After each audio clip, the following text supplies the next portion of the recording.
একদিন এক পীর সাহেব আপনার স্বপ্ন দেখতেছে, চন্দ্রপুরের একজন পীর সাহেব স্বপ্ন দেখতেছে তিনি এক বট গাছের নিচে বসা, নদীর পাড়ে যে বট গাছের নিচে বসা আছেন। এই মুহূর্তে একটা নৌকা করে 4 জন সাদা পোশাকওয়ালা ব্যক্তি আসতেছে, মাঝখানে আরেকজন সুন্দর ব্যক্তি, বলেন সুবহানাল্লাহ, একটা নৌকা দিয়ে আইতাছে। একটু মনোযোগ দেন। ওই পীর সাহেব স্বপ্ন দেখতেছেন একটা নৌকা করে 5 জন ব্যক্তি আরবি পোশাক পরিধান করে, কথা কই না যে আরবি পোশাক পরিধান করে নদীর উপর দিয়ে আসতেছে।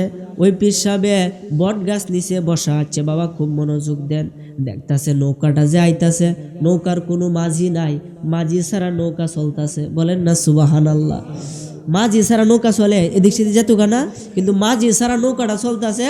5 জন ব্যক্তির উঠে আরবি পোশাক পরিধান করা দেখতেছে ওই পীর সাহেবের কাছে আইতাছে, ওই ফিরের দ্বারো আইতাছে।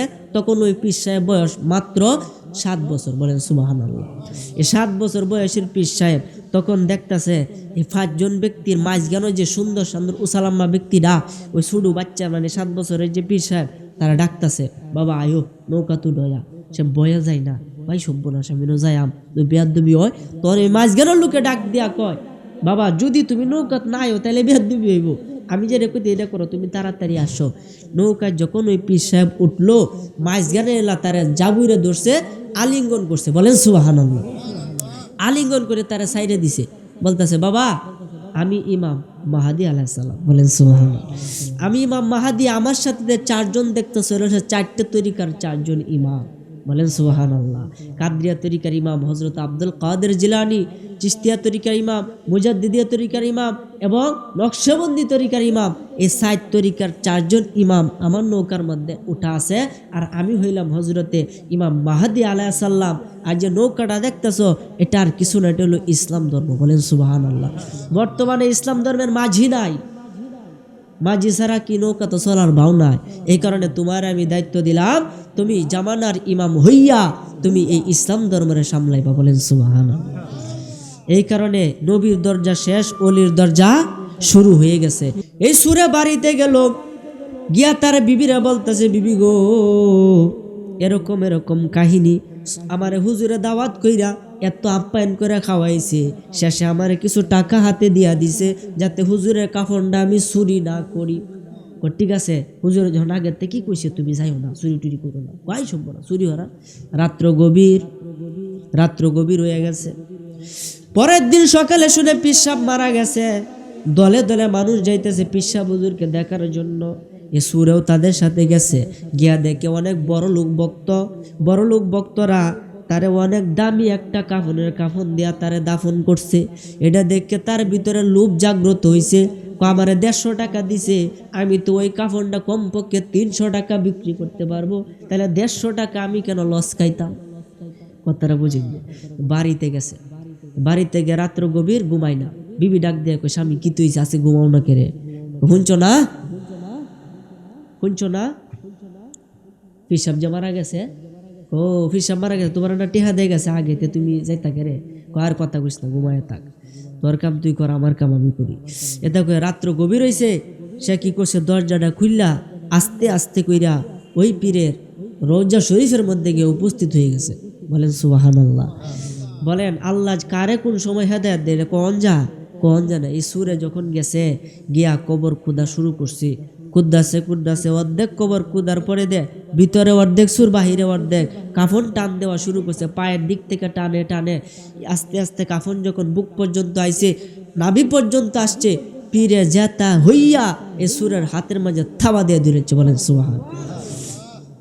পীরে ডাক দিয়া কই, সুর দুনিয়ার মধ্যে কি কইছস, এখন তুই কিতা করস? তুই না কইছস আমার কাফন চুরি করতে না, এখন কেরা নামছস আমার কয়বর জব দে। এই কাণ্ড দেখা সুরে কলজা ফাইটটা কবরের ভিতরে ওই জায়গার মধ্যে মৃত্যুবরণ করে। মন বলেন বিপদ কি বাড়ছে না কমছে? সকালে উঠতে দেয় সুর অর্ধেকটা ভিতরে অর্ধেকটা বাইরে মরে রয়েছে, একটা বিপদ না? তখন এই ফিরে কি করছে, তারই খাস মুরিদরে স্বপ্নে দেখাইছে, এই তুই তাড়াতাড়ি আমার কবরে আয় দেখ, একটা সুর আমার কাফন চুরি করতো আইসা মরে রয়েছে, তারা তাড়াতাড়ি আমার সাথে দাফন করে দে, বলেন সুবহানাল্লাহ। তাড়াতাড়ি আমার সাথে দাফন করে দে। এ 3 বার দেখছে একই স্বপ্ন। তারপরে ওই খাস ভক্ত তাড়াতাড়ি আসছে, আয়সা দেখে তো টিহি অবস্থা। তখন ডাক দেখে, হুজুর আমি তো জানি অলিগণ মরে না, কারণ আল আউলিয়া ও লা ইয়ামুতু, অলিগণ মরে না। বলেন সুবহানাল্লাহ। আপনি জানি আপনি জীবিত। হুজুর এই সুরকে আপনার সাথে দাফন করার আগে আপনাকে একটা প্রশ্ন করতে চাই। হুজুর ডাক দিয়া কয়, আমাকে তুমি কি প্রশ্ন করবা? আপনি পীর মানুষ, এটা হচ্ছে সুর মানুষ, সুরে এবং ফিরে কেমনে একসাথে দাফন করা হয়? জব চাই। ফিরে ডাক দিয়া কয়, ফিরের তে বেশি বুঝিস না, আমি যেটা কইছি ওইটা কর, তারে আমার সাথে দাফন কইরা দে। তারা তার সাথে দাফন কইরা দিল। এবারে যাওয়ার পথে ওই ভক্ত ডাক দেয়া কই, হুজুর বেয়াদবি মাফ চাই, কিন্তু ওই প্রশ্নের উত্তরটা আমি জানতে চাই, এই সুরেরে কেন ফিরের সাথে দাফন করা হলো? ওই পীরে ডাক দেয়া কই, বাবা সে হয়তো খারাপ মানুষ, সে হয়তো সুর মানুষ, আমি তো একজন পীর, আমার হাতটা তো পবিত্র, আমার হাতের সাথে তার হাত লাগিয়া গেছে, এখন আমি তারে তৈয়া কেমনে ফুলসেরাতের ফুল ফার হইয়া যাব? চিন্তা করে। তার মানে কামেল মুকামেল অলি হইতে পারলে লাভ না লস? তাদের পাওয়ার আছে না? না দিছে গাডা, আল্লাহ দিছে। এই কারণে কামেল মুকাম্মেল অলিদের হাতে হাত দিতে, যদি দেন তাহলে আপনার জীবন সার্থক, আদৌ না দেন তাহলে অমানুষই থেকে যাবেন। এই কারণে এখানে যারা আছেন আমি বিশ্বাস করি সবাই তরিকাপন্থী। কথা কোন ঠিক কিনা? মানব দেহের ভিতরে প্রধান 6টা লতিফা আছে। অনেক আলেমগণ বলেছেন 10টা লতিফা, আব আতস কাকবাদ সহ, কিন্তু 6টা লতিফা কি? কলব, রুহু, সের, আকফা, কফি, নফস, এই 6টা। লা শব্দটা নাবি মূল, মানে নফস হইতে উৎকলিত হয়, এখানে হচ্ছে নফস। এখান থেকে উপরে অজুর বুকের মধ্যখানে করাডার উপরে আছে আপনার সের, এখানে টাচ লাগবে লা ই, লা লাইন থেকে লা ই, বুঝেন যে কথাটা? লা ই এনে লাগবো, লা ই, আবার লা যাবো গা কফালে, কফারের মাঝে আছে কফি, যেটার রং হচ্ছে কালো, এই কফা, আর মাথার মধ্যে আছে আকফা, মাথার তালুর মাঝে আকফা। এবং এই বাম স্তনের 2 আঙ্গুল হচ্ছে কলব, ডান স্তনের 2 আঙ্গুল হচ্ছে রুহু। এই মানব দেহের মাঝে এই 6টা লতিফা 6 জায়গার মধ্যে আছে। আর আব আতস কাকবাদ এই সাইডে যে এই লতিফা, এটা পুরা দেহের মাঝে মিশ্রিত হয়ে আছে। এটা হচ্ছে আগুন, পানি, মাটি, বাতাস। বলেন সুবহানাল্লাহ। এটা পুরা দেহটার মাঝে আছে। আর এই 6 লতিফার জিকির যখন আপনি ধ্যান কেলের সাথে লা ইলাহা ইল্লাল্লাহ, বলেন সুবহানাল্লাহ, এভাবে যখন আপনি ধ্যান কেলের সাথে জিকিরটা করবেন, অল্প কয়েকদিন করার সাথে সাথে আপনার 6টা লতিফা জাগ্রত হয়ে, বলেন সুবহানাল্লাহ। আর এই 6 লতিফা জাগ্রত করতে গেলে একজন কামেল মুকাম্মেল আল্লাহর ওলি সোহবতে থাকতে হবে। যদি থাকতে পারেন, ওনার নেক নজরে উনি যেভাবে আপনাকে আদেশ করবে সেভাবে কাজ করবেন, দেখবেন এর ফল পাবেন। বলেন সুবহানাল্লাহ। গোল্ড অফ মদিনা, সুন্নিয়তের অহংকার। এ সুর কি করছে, তার বাড়ি থেকে বাইরিয়া পীর সাহেবের বাড়িতে গেছে। তো পীর সাহেবের বাড়িতে যখন গেছে, যাওয়ার পরে ফিরে কইতেছে, বাবা মেহমান আসলে কি মেহমানকে খাদমতদারি করন লাগে না? মোহাম্মদের খেদমত করন লাগে না? খাস মনে দিয়ে কইতেছে, হ খেদমত তো করণই লাগে। তাইলে 1 বদনা ফানি আনো। 1 বদনা ফানি আনছে, আইনে এই পীর সাহেব নিজের হাতে এই সুরের ফাও দোয়া দিছে। বলেন সুবহানাল্লাহ। আচ্ছা, ওলিরার ফাওয়ার আছে না নাই? ওলি তো জানে কারে কোনটা দিলে নিব, ওরা তো জানে। তখন এই সুরের ফাও যখন ধর সুরে কয়, রে জীবনে কত বড় ভণ্ড দেখলাম, এর মতো ভণ্ড আমি একটাও দেখছি না।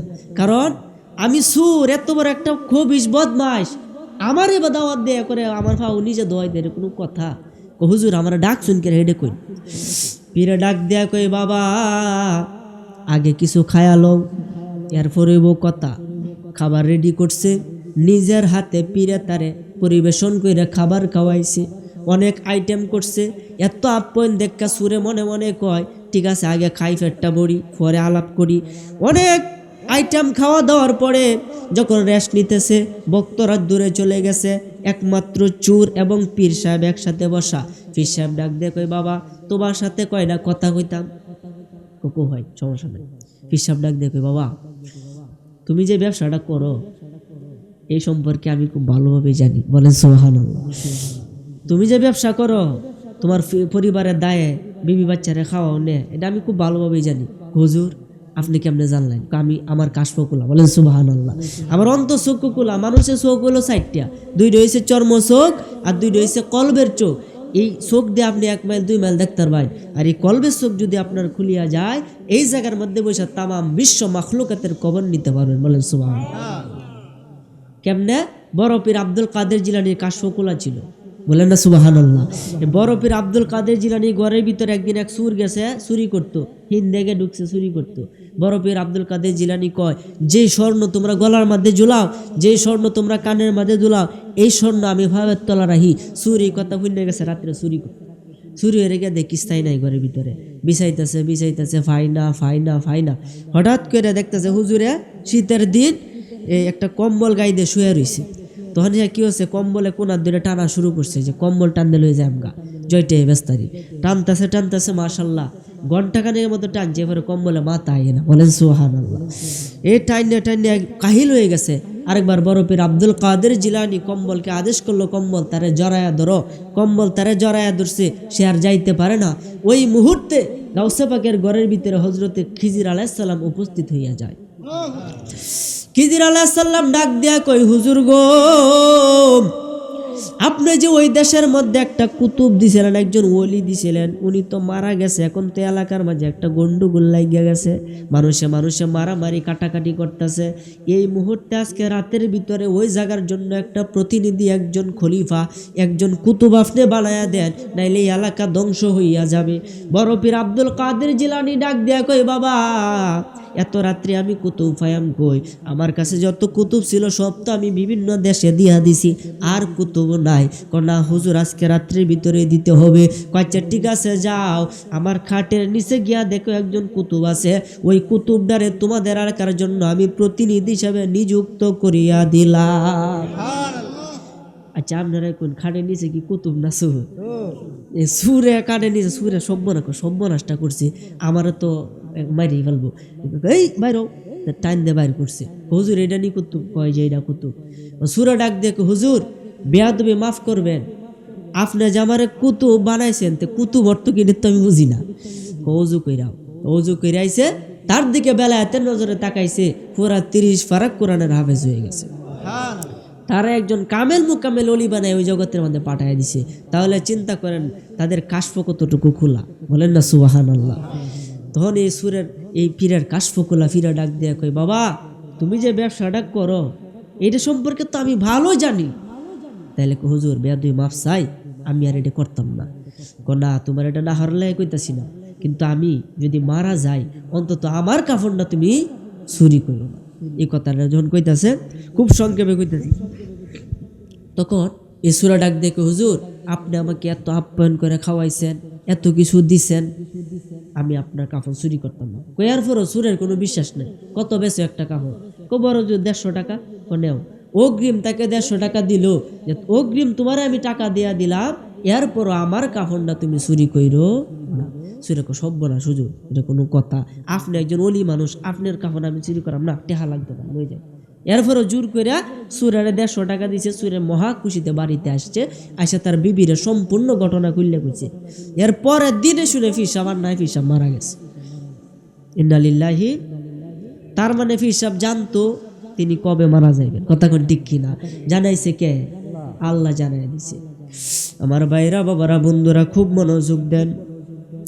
এই সুরে বাড়িতে গেল, গিয়া তার বিবিরা বলতেছে, বিবি গো এরকম এরকম কাহিনী, আমারে হুজুরে দাওয়াত কইরা এত আপ্যায়ন করে খাওয়াইছে, শেষে আমারে কিছু টাকা হাতে দিয়া দিছে যাতে হুজুরের কাফনটা আমি চুরি না করি। ঠিক আছে, হুজুর যখন আগের থেকে কি কইছে, তুমি যাইও না, চুরি টুরি করো না। কয় সম্ভব না, চুরি হরা। রাত্র গভীর হয়ে গেছে। পরের দিন সকালে শুনে পিসাব মারা গেছে। দলে দলে মানুষ যাইতেছে পিসাব হুজুরকে দেখার জন্য। এ সুরেও তাদের সাথে গেছে।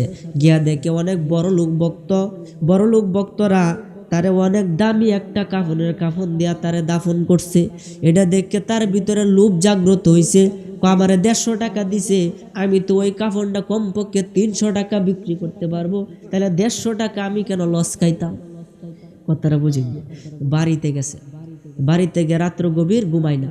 বিবি ডাক দিয়ে কই, স্বামী কি তুই আছে ঘুমাও না কেরে? শুনছো না? পীর সাহেব যে মারা গেছে, ও পীর সাহেব মারা গেছে, তোমার একটা টিহা দিয়ে গেছে আগেতে, তুমি যাইতা রে, আর কথা কইস না, ঘুমায় থাক, তোর কাম তুই কর, আমার কাম আমি করি। এটা কয়ে রাত্র গভীর হইছে, সে কি করছে, দরজাটা খুললা আস্তে আস্তে কইরা ওই পীরের রওজা শরীফের মধ্যে গিয়ে উপস্থিত হয়ে গেছে। বলেন সুবহানাল্লাহ।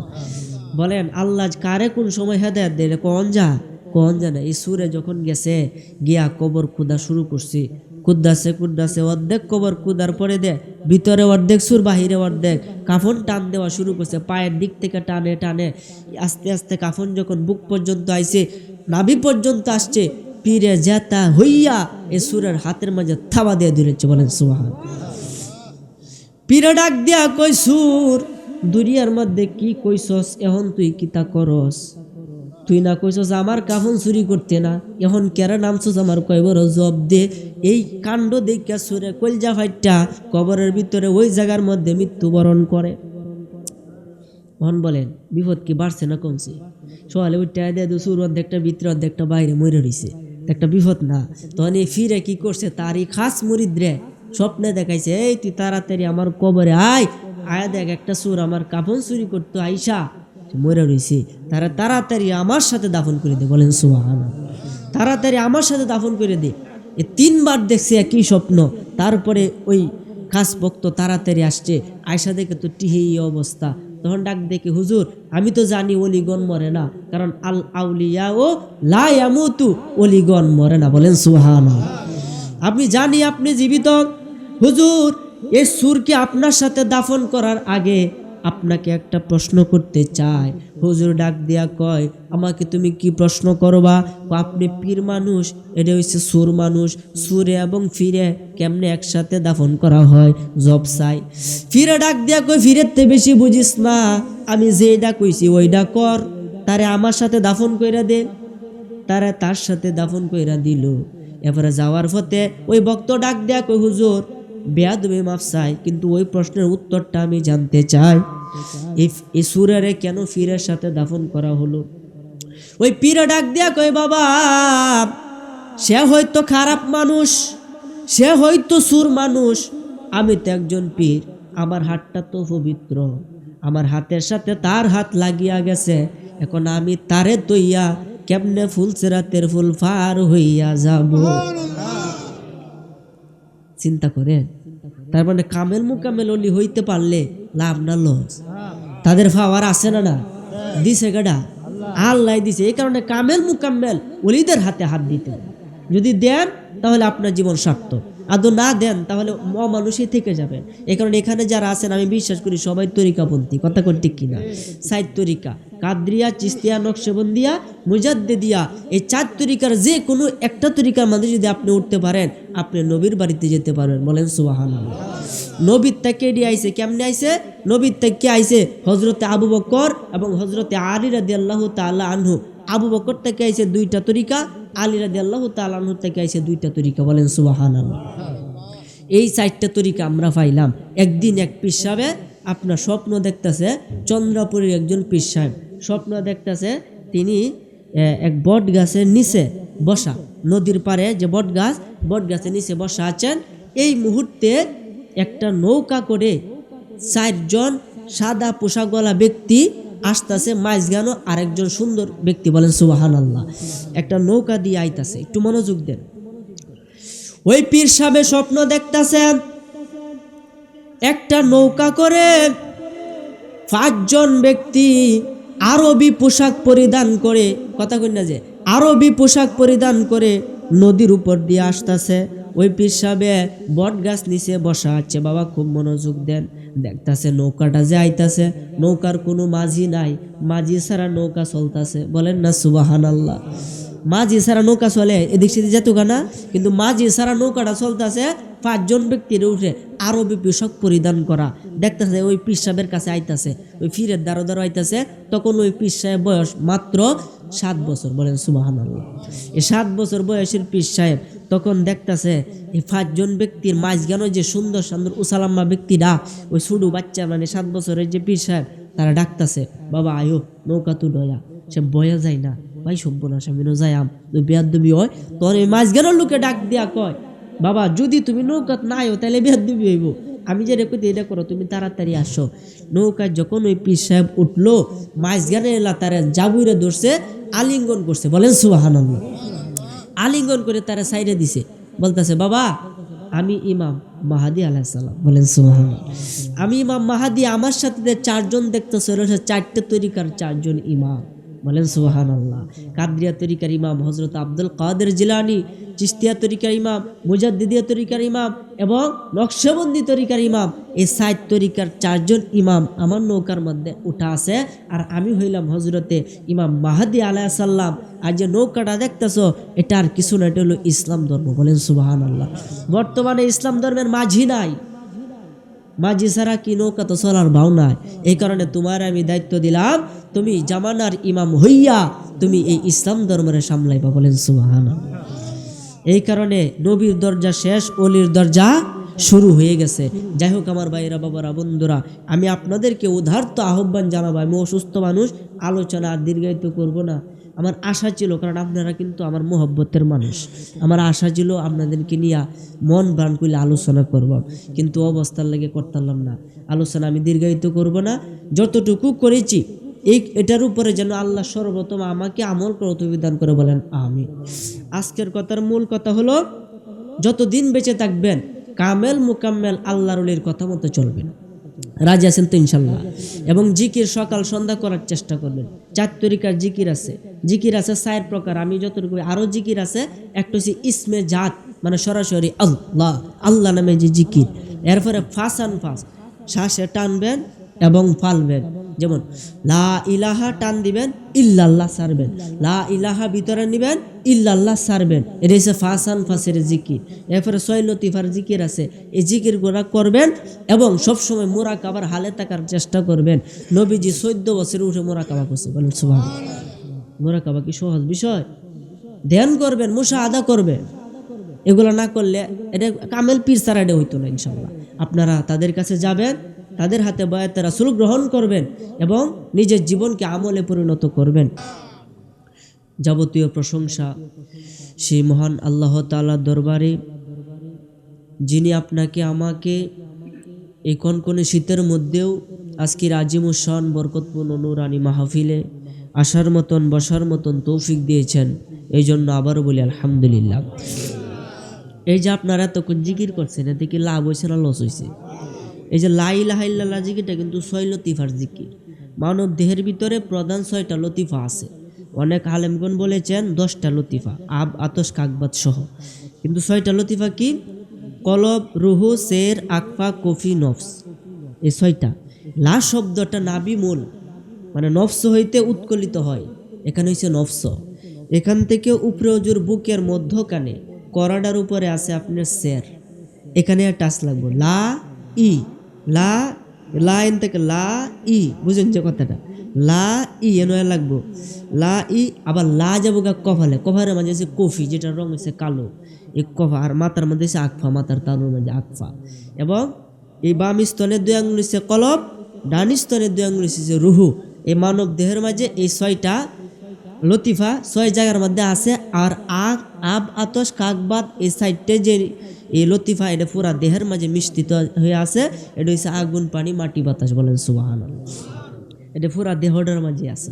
আর এই 6 লতিফার জিকির যখন আপনি ধ্যান কেলের সাথে লা ইলাহা ইল্লাল্লাহ, বলেন সুবহানাল্লাহ, এভাবে যখন আপনি ধ্যান কেলের সাথে জিকিরটা করবেন, অল্প কয়েকদিন করার সাথে সাথে আপনার 6টা লতিফা জাগ্রত হয়ে, বলেন সুবহানাল্লাহ। আর এই 6 লতিফা জাগ্রত করতে গেলে একজন কামেল মুকাম্মেল আল্লাহর ওলি সোহবতে থাকতে হবে। যদি থাকতে পারেন, ওনার নেক নজরে উনি যেভাবে আপনাকে আদেশ করবে সেভাবেই কাজ করবেন, দেখবেন এর ফল পাবেন, বলেন সুবহানাল্লাহ। তাহলে জিকির করলে লাভ না লস? তাহলে আসুন সে আল্লাহ পাকের নামে, ইসমে আজম কয়েক মর্তবা জাতি নামে জিকির করি। আল্লাহ আল্লাহ আল্লাহ আল্লাহ আল্লাহ।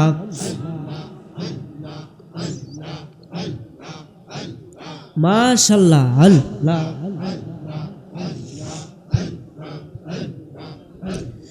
আল্লাহ আল্লাহ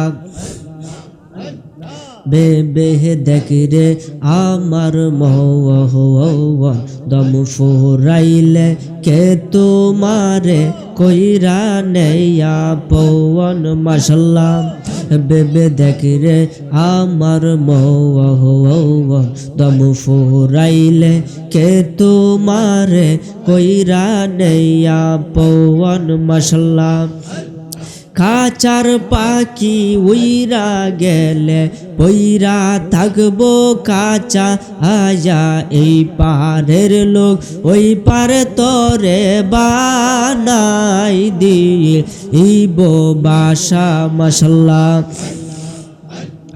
অন্ধকার কবরে তোমার নবী সারা নাইয়া পवन অন্ধকার কবরে তোমার নবী সারা নাইয়া পवन দম ফুরাইলে বুঝবে রে তোর কে হইবে পवन মাশাল্লাহ আল্লাহ আল্লাহ মারহাবা আল্লাহ আল্লাহ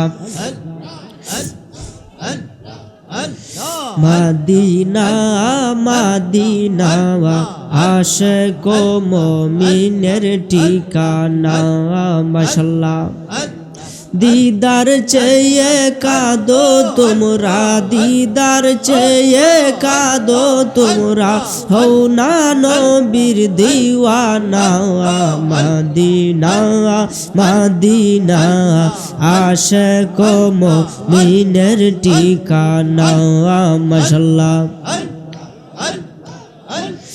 জালালউদ্দিন সুয়ুতি ৭৫ বার দেখলো নবীজি মাশাল্লাহ জালালউদ্দিন সুয়ুতি ৭৫ বার দেখলো নবীজি এতবার দেখিয়াও নবী এতবার দেখিয়াও নবী তৃপ্তি তাহার হইল না মদিনা মদিনা আশিক মুমিনের ঠিকানা মাশাল্লাহ আল্লাহ আল্লাহ আল্লাহ মারহাবা আল্লাহ আল্লাহ মুর্শিদ মুর্শিদ বইলা খলিলের ঘুমাসে না নয়নে যে আমাকে বলিবা গো সিদ্দিক শাহকে মোহনিয়া মাশাল্লাহ আমাকে বলিবা গো মুর্শিদকে মোহনিয়া মাশাল্লাহ আমি তোমায় ভালোবাসি পাগলের মতো যত কাঁদাও কাঁদবো আমি জনমের মতো মাশাল্লাহ লোক সমাজে যে যাব লোক ছাড়ব না প্রেম জীবনে যে লোক সমাজে যে যাব লোক ছাড়ব না প্রেম জীবনে যে আমাকে বলিবা গো মুর্শিদ কেমনিয়া মাশাল্লাহ আল্লাহ আল্লাহ আমাকে বলিবা গো সিদ্দিক শাহকে মোহনিয়া মাশাল্লাহ কানা কানা আল্লাহ আল্লাহ আল্লাহ আহারে দয়ালো মুর্শিদ হইও নানি দয়া আয়া কাঙ্গাল বেশে ডাকতে আসি নাই কি দয়া মায়া মাশাল্লাহ হইল না মোর চরণ সেবা দয়ালের ওই চরণে হইল না মোর চরণ সেবা মুর্শিদের ওই চরণে যে আমাকে বলিবা গো মুর্শিদ কেমনিয়া মাশাল্লাহ আল্লাহ আল্লাহ রং মহলে তাকবা গো বন্ধু পালঙ্কে সুজিয়া আয়া কোন সন্ধানে আজরাইল ঢুকিবে আসিয়া মাশাল্লাহ দুয়ারে প্রহরী থইয়া প্রবেশ করবে কেমনে যে দুয়ারে প্রহরী থইয়া প্রবেশ করবে কেমনে যে আমাকে বলিবা গো সিদ্দিক শাহ কেমনে ইয়া মাশাআল্লাহ আল্লাহ আল্লাহ আল্লাহ আল্লাহ আল্লাহ মুর্শিদ কইয়া যাও যাইবার কালে লইয়া যাইবা নিয়ে মাশাআল্লাহ তোমার গায়ের ফুরান সাদর আমায় পরাই দিবানি মুর্শিদ কইয়া যাও যাইবার কালে লইয়া যাইবানি মাশাআল্লাহ হঠাৎ একদিন চলে যাব বহু দূরের দেশে গো সিদ্দিক শাহ অনেক দূরের দেশে যে সেই দিন কিন্তু আইসো মুর্শিদ থাইকো আমার পাশে গো থাইকো আমার পাশে মাশাআল্লাহ নূর নবীজির কালিমা খানি পরাই দিবানি মুর্শিদ কইয়া যাও যাইবার কালে লইয়া যাইবানি দয়াল কইয়া যাও যাইবার সময় লইয়া যাইবানি মাশাআল্লাহ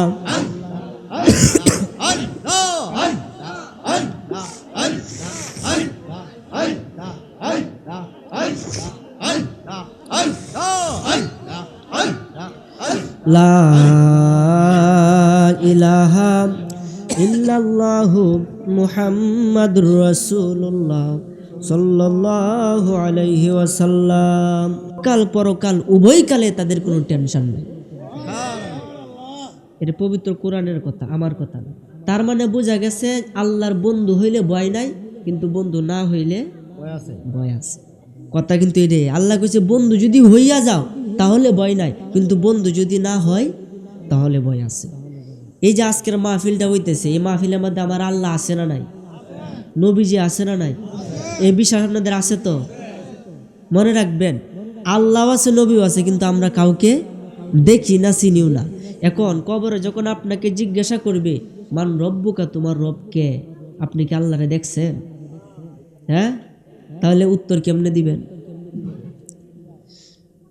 ওই সময় শয়তান উপস্থিত হবে কবরে একটা সূরত ধারণ করে উপস্থিত হয়ে কবে এই তুই কো আমি তোর খোদা আজ বলেন শয়তানরে খোদা মানলে কি বেহেশতে না দুজকে তাহলে এই শয়তানকে চিনতে যাইতে হবে শয়তানরা আপনার ভিতরে বসবাস করে কলবের উপরে এই কলবের ভিতরে আল্লাহ বসবাস করে বলেন সুবহানাল্লাহ এই কলবটাকে যদি জাগ্রত করে আপনি মৃত্যুবরণ করতে পারেন তাহলে আল্লাহরে চিনতে মরতে পারবেন আর আল্লাহরে যখন আপনি চিনতে পারবেন তখন কবরের ভিতরে যখন আপনাকে প্রশ্ন করা হবে আপনি সঙ্গে সঙ্গে উত্তর দিবেন বলেন সুবহানাল্লাহ আর এই কলবটা পবিত্র করতে গেলে যাইতে হবে একজন কামেল মুকাম্মেল আল্লাহর ওলির কাছে আল্লাহর ওলির পাওয়ার কত একটু বোঝানোর জন্য বলি কিতাবের নাম হলো ভেদে মারেফত ইয়াদে খুদা লেখছে চরমুনায়ের জেফি সাহেব উনি লেখছে কিতাবটা একটু মনোযোগ দিয়ে বুঝুন যে কিতাবের নাম বেদে মারেফত ইয়াদে খুদা ওই কিতাবের মধ্যে সুন্দরভাবে ঘটনাটা উল্লেখ করেছে যে এক দেশের মধ্যে একটা সুর ছিল আমি বিস্তারিত বলতেছি হয়তো সম্পূর্ণ কথা কিতাবে নাও থাকতে পারে আমি বিস্তারিত বলতেছি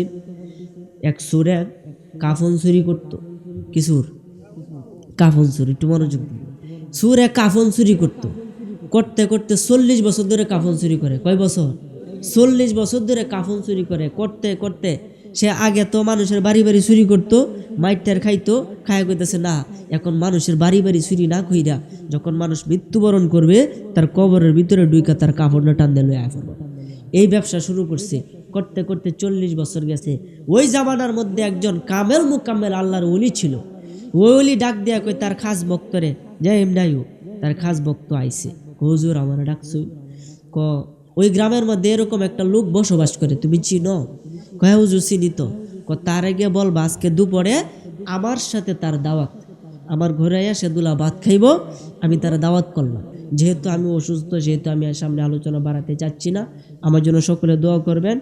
এই এতটুকু সময় আমার পিতা আপনাদেরকে কিছু নসিহত করবে, আপনারা একটু ধৈর্য সহকারে বসেন, আমার জন্য দোয়া করবেন। আসসালামু আলাইকুম ওয়া রাহমাতুল্লাহি ওয়া বারাকাতুহু।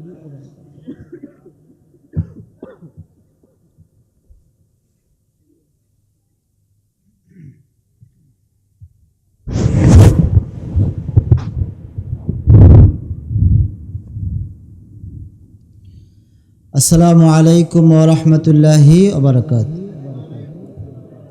আসসালাতু ওয়াসসালামু আলাইকা সাইয়্যিদি ইয়া রাসূলুল্লাহ। আসসালাতু ওয়াসসালামু আলাইকা ইয়া হাবিবাল্লাহ। আসসালাতু ওয়াসসালামু আলাইকা ইয়া শাফিআল মুজনাবিন। আসসালাতু ওয়াসসালামু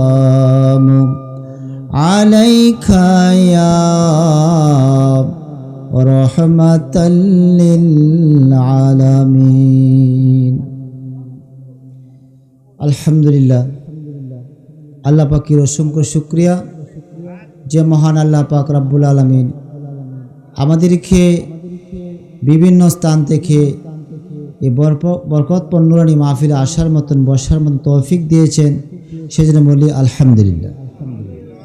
আসলে খলিল রহমান যে আলোচনা করতেছিল, খুব মজার আলোচনাই করতেছিল, কিন্তু অসুস্থ, আজকে 3 দিন যাবৎ জ্বর, যার জন্য জোর করে আনছে যে যেহেতু ওয়াদা দেওয়া যাইতে তো হবে, যেহেতু ওয়াদা দেওয়া যাইতে হবে না, এই জন্য উনি আসছে। তো আমরা চাই যে আল্লাহর ওলি হতে চাই। আল্লাহর ওলি হতে গেলে কি লাগবে? রিয়াজের সাধনা লাগবে না? কি কোন রিয়াজের সাধনা লাগবে। তো আল্লাহর ওলি হইতে গেলে কিছু কি আমল আছে, আমলগুলো করতে হবে। কেমন আমল? আল্লাহ পাক বলছেন, ফামান কানা ইয়ারজু লিকা রাব্বি ফালিয়ামাল আমালান সালিহান ওয়া লা ইউশরিক বিইবাদাতি রাব্বিহি আহাদা। আল্লাহ পাক বলছেন কি, আমাকে দেখার বাসনা কামনা কারো কি আছে? আল্লাহ জিগাইতেছে, আমাকে দেখার বাসনা কামনা কারো আছে? তখন সবার আছে না? আল্লাহকে দেখার জন্য কি বাসনা কামনা আছে না? আল্লাহ যে আমাদের কি এত সুন্দর করে সৃষ্টি করলো, আল্লাহকে দেখার কি মন চায় না? কি কোন আল্লাহ দেখার মন চায়। কিরকম আল্লাহ, কিরকম সৃষ্টি? আল্লাহ যেমন সুন্দর সৃষ্টি তেমন সুন্দর। একটা পাখি দেখলে বোঝা যায় যে একটা পাখি কত সুন্দর, যেমন কারিগর তার সে কারিগর জানি কত সুন্দর, এরকম। কিন্তু আল্লাহর দেখার বাসনা কামনা যে কারো তাকে তাকে আল্লাহ কি করতেছে, ফামান কানা ইয়ারজু লিকা রাব্বি ফালিয়ামাল আমালান সালিহান ওয়া লা ইউশরিক বিইবাদাতি রাব্বিহি আহাদা। যদি তোমরা আমাকে দেখতে চাও, তোমরা কি করতে হবে? নেক আমল করতে হবে। কি আমল? নেক আমল। নেক আমল কি? নেক আমল কি? কোরআন শরীফ পড়া, জিকির আজকার করা, ওয়াজিফা করা, এতে কি নামাজ পড়া, এতে নেক আমল। তখন আল্লাহ কইতেছে যে নেক আমলের মধ্যে কাউকে শরিক করবা না। কাউকে কি শরিক করিও না। যদি শরিক করো তাহলে আমারে পাইতা না। কারণ আমরা নামাজ পড়ি, শরিক কারে করি? আল্লাহ তো এই কথা কইছে, যারা আমাকে পাইতে চাও তোমরা নেক আমল করো, এখন নেক আমলের মধ্যে কাউকে শরিক করবা না।